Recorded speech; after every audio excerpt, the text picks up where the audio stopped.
What's up, guys? So today is the day that we get this transmission fluid changed.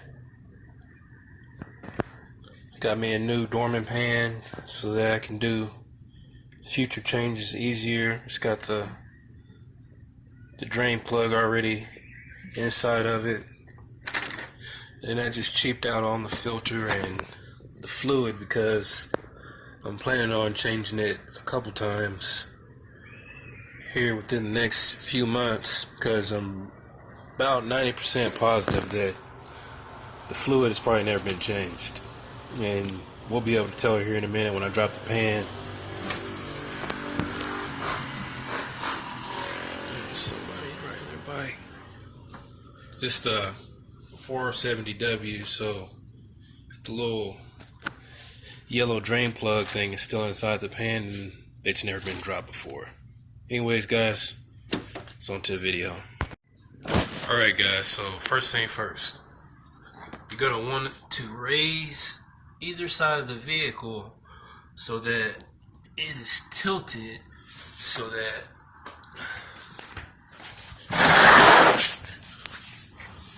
once you get up under here and start unbolting the pan, that the fluid drains to one side or the other. If you leave it level like this and start unbolting, it's just gonna all pour down at the same time. So since I wanted to pour down towards the back of the pan, which I will unbolt first, I'm gonna raise the front of the vehicle and get it up on jack stand so it's tilted, and then I'm gonna start unbolting from the back to the front. That way the waterfall starts over here first. By the time I get to here, it's gonna be almost drained, and then I can just bring down the pan for the rest of it.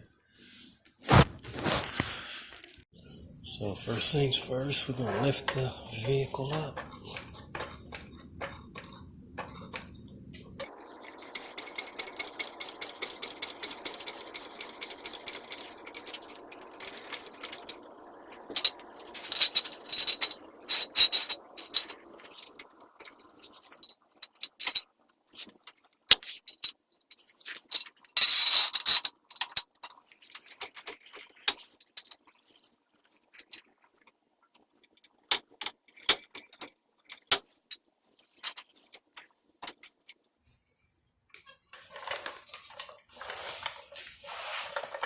I like keeping the jack just up under, but not supporting the whole load, just in case something happens with one of the jack stands.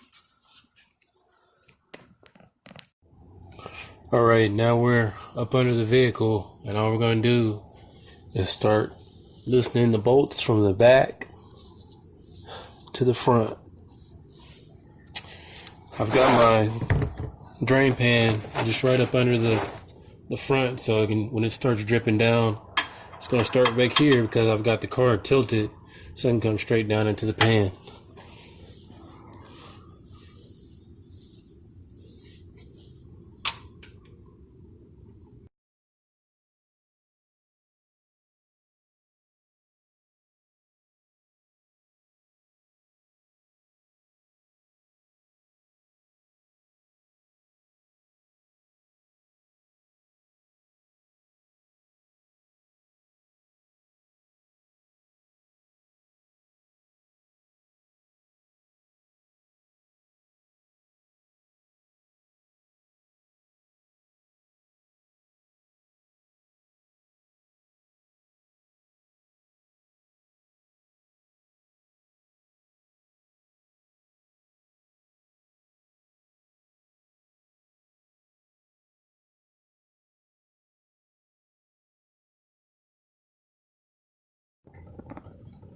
So as you can see, as I got it tilted this way, all the fluid is draining out this way.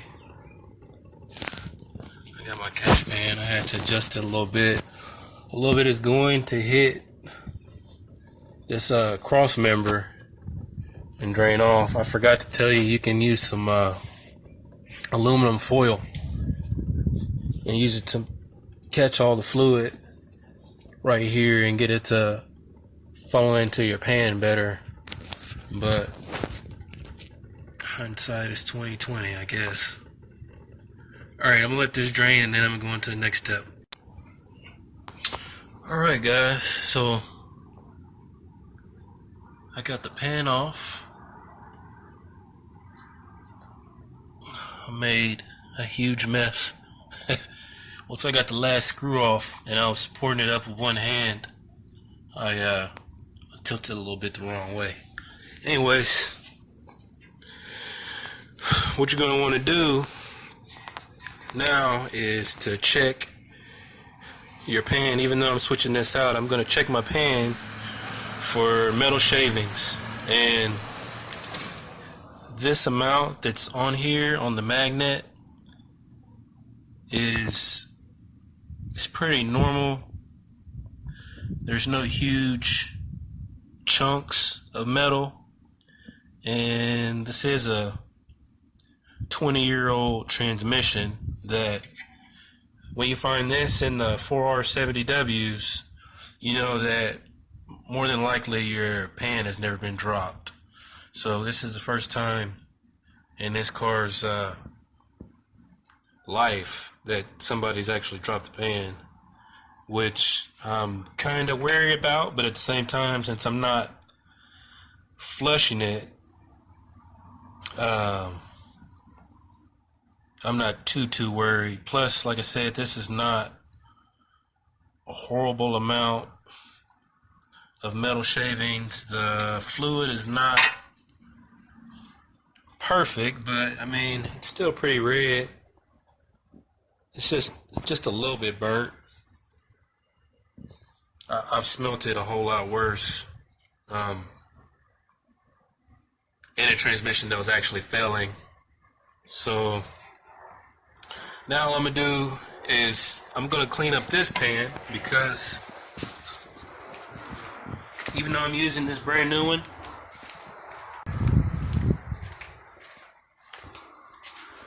I got me a rebuilt transmission that I got for $100, just chilling over here just in case. Alright, now we got everything drained. We switched the magnet over to the new pan. Now we need to take out this filter. So the filter attaches here, and we're just going to bring the filter out. Make sure when you take the filter out that this O-ring on the side actually comes out. If it doesn't, you're going to need to use a pick right in here in the valve body and make sure that you get that O-ring out. But the O-ring came out with this one, so we're good.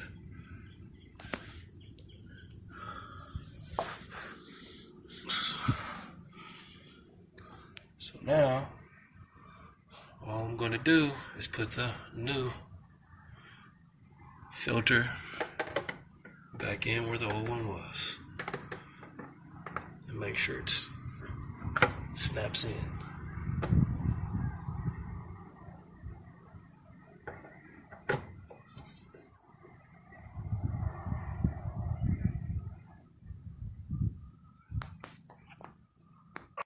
Alright, so as we can see on this old pan, it says the pan is equipped with a reusable gasket. 9 times out of 10 on these 470Ws, you're going to have a OE style gasket that you can reuse like this one. Since this is the first time this pan was dropped, and I looked at it and the gasket looks all good, I just cleaned the gasket up and lined it up here on the new pan. I'd rather use this pan or this gasket than the one that came with the filter that I bought. So I also took the magnet off of this one and put it here. This is very important. This is going to help catch all the metal and stuff that your filter doesn't catch. This is here for a reason. Do not forget, if you change your pan, to take the magnet from this one and put it here in the corner on that one. So I've cleaned up the gasket, I got the magnet in there, and I've got my bolts, and I'm ready to put this back in. I also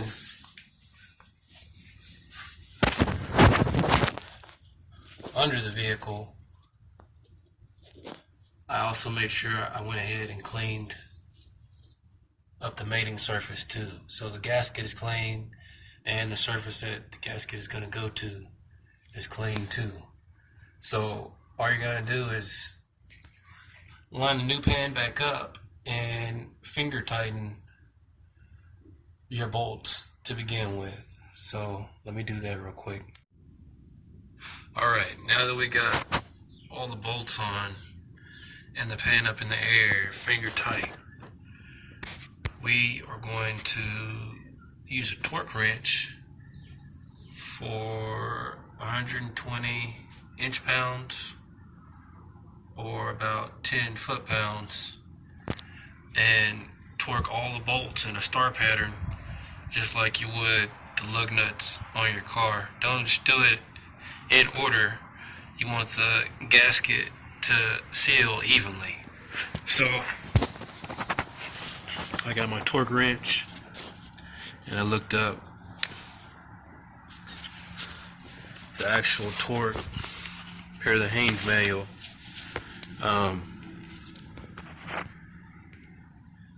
My inch-pounds wrench is messed up for some reason, so I just converted it to 10 foot-pounds, which is right in the middle of that.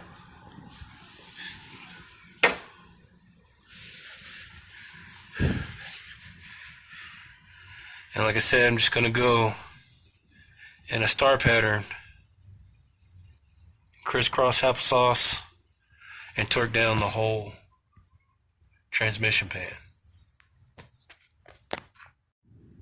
Alright, I got all the bolts torqued down to spec. Now all we have to do is drop the truck from down off the jack stands. We're going to pop the hood, and then we're going to fill the tranny up with transmission fluid before we start it. Then we're going to put it in every gear for a short period of time and then check the fluid level. Alright, so we're going to look here at the fluid capacity for the automatic transmission, working on the 4R70W. So we need to put the 5 quarts of Mercon 5 into the transmission. So now, how you do?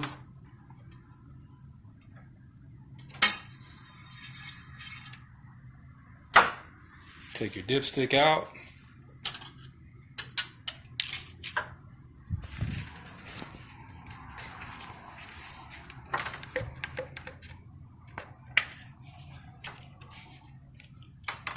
Set your funnel up.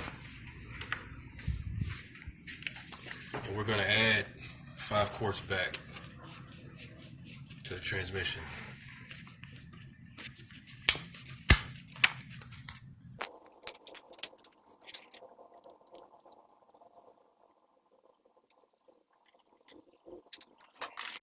Alright, so it's the moment of truth. All we're going to do now is start the vehicle, and then we're going to go through every gear. And so I'm going to leave it in park for maybe like 5 seconds. Then I'm going to move it to reverse, leave it there for like 5 seconds, neutral, drive, and so on and so forth. Then I'm going to go back up and do the same thing.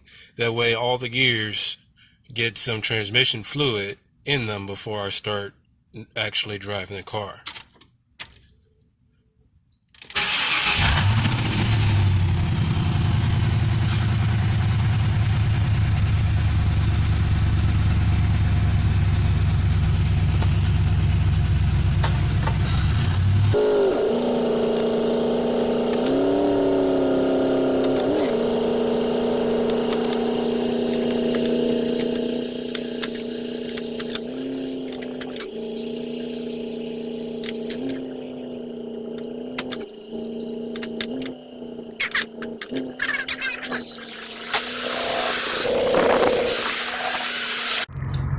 Alright guys, I took the truck and I'm out in traffic now, driving a little bit and it's shifting perfectly.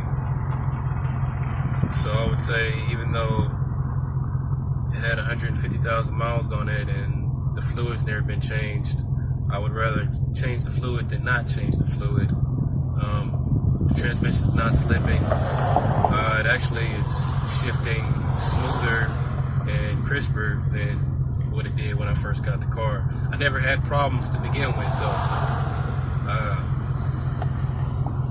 I'll preface saying that. One, I didn't flush it, and two, the fluid was not already burnt. I wasn't already having shifting problems. If you're already having shifting problems and the fluid's already burnt, you might go ahead and actually finish the transmission trying to change the fluid. In those cases, it's actually better to leave it alone. Anyways, guys,